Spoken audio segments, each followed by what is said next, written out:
In a surprising twist, Kevin Costner just announced he won't be coming back to the hit TV show Yellowstone.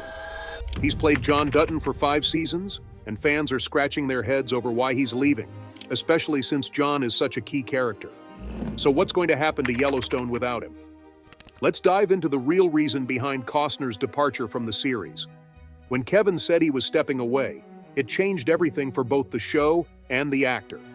He really brought John Dutton, the head of the Dutton family and owner of the iconic Yellowstone Ranch, to life since the show's start in 2018. His strong, commanding presence added layers to a character that was both tough and relatable, but it wasn't enough to keep him in the role. So, what really went down? In Hollywood, breakups like this always come with some drama, whether it's a relationship or a business deal. Costner's situation wasn't any different, as there's been a lot going on behind the scenes.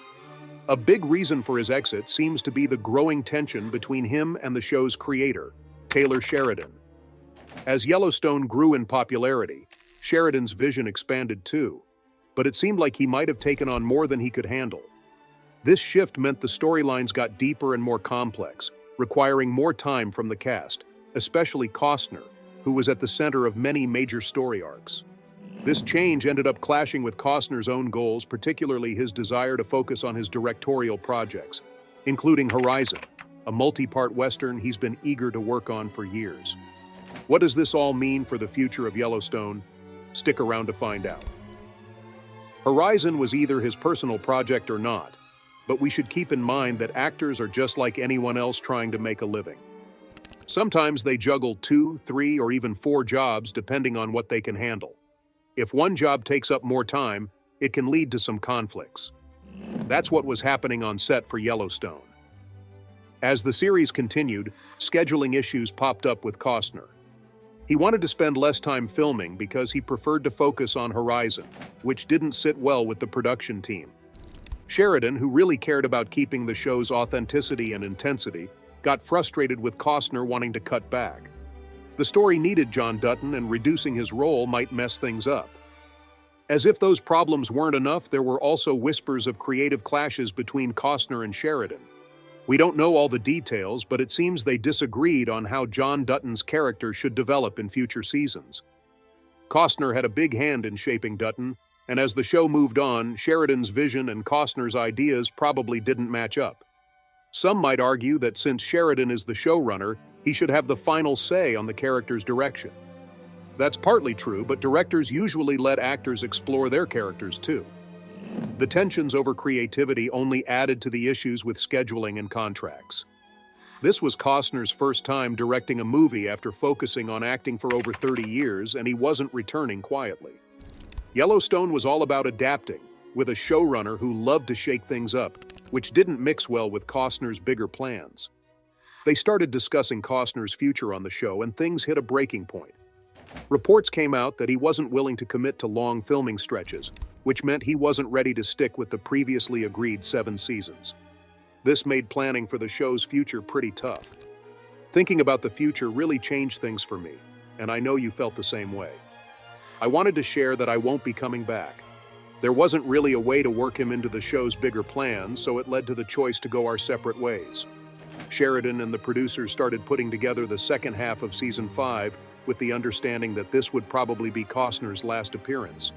While they didn't officially confirm any details about his exit at the time, it was clear that Yellowstone was going to continue without its main star. Costner's departure marked the end of the Yellowstone series with Season 5, but even though it's over, there are several spin-offs ready to take its place. For fans, the show's conclusion without Costner felt bittersweet.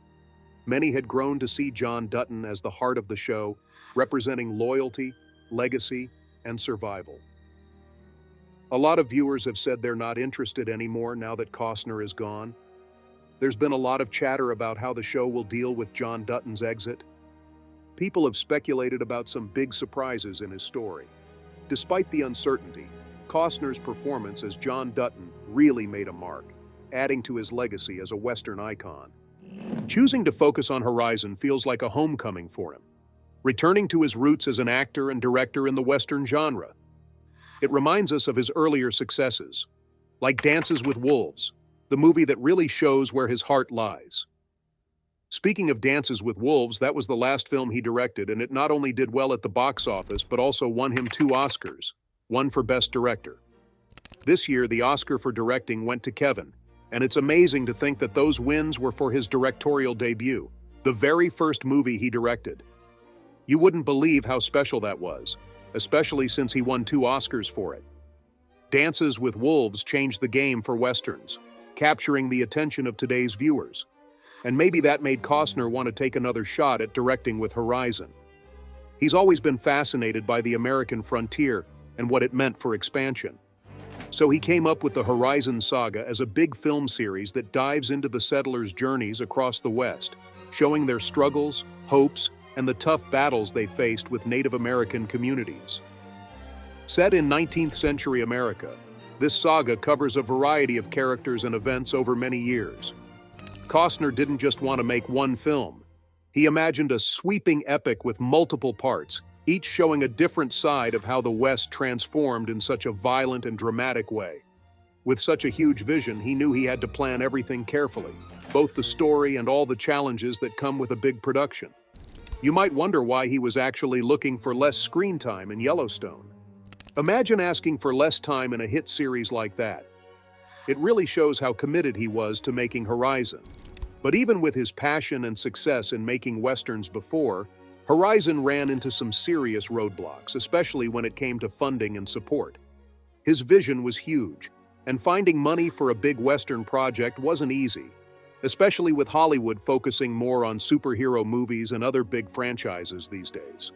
Studios were nervous about backing such a risky endeavor, thinking that a Western, even with Costner's name on it, might not attract today's audiences.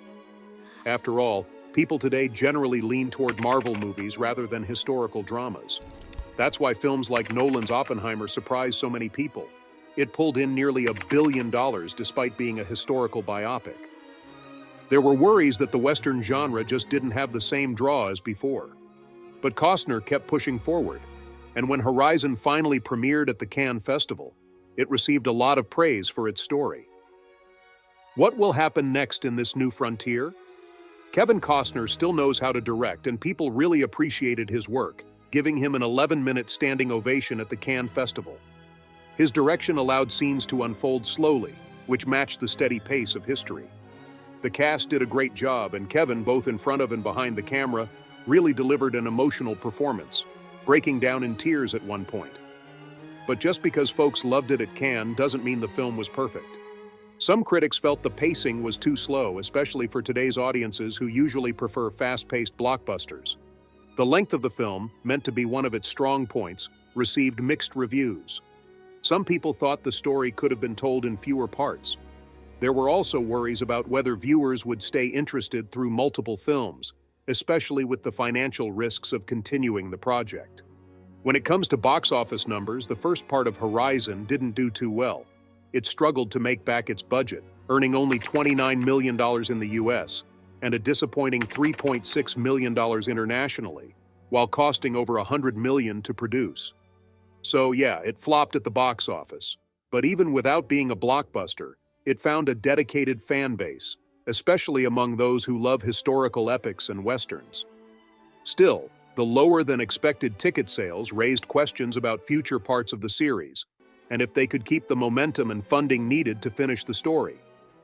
This uncertainty highlighted how tough it is to make big historical films in an industry that often leans towards safer, more commercial projects. Despite these challenges, Kevin remained committed to finishing the Horizon Saga. He saw it as a long-term passion project, focusing more on telling the story of the West in all its complexity, rather than just chasing box office success. His love for the material showed in every scene, although it did create some tough challenges, especially trying to balance artistic vision with what could sell. Overall, Horizon represents a unique effort in filmmaking. Kevin Costner really loves making westerns and telling historical stories. Even though his latest project, The Saga, didn't do as well as previous hits, it still shows how committed he is. He didn't let that stop him, and he poured around $100 million into making Horizon 2, although it's no longer set to come out in August 2024. But Costner isn't backing down. He's already filmed 3 days of Horizon 3 and is reaching out to everyone he knows to help fund it. What does the future hold for him? While Costner takes big risks with Horizon, the Yellowstone franchise is also expanding. It's diving deeper into the Dutton family's story and the American West with several spin-offs.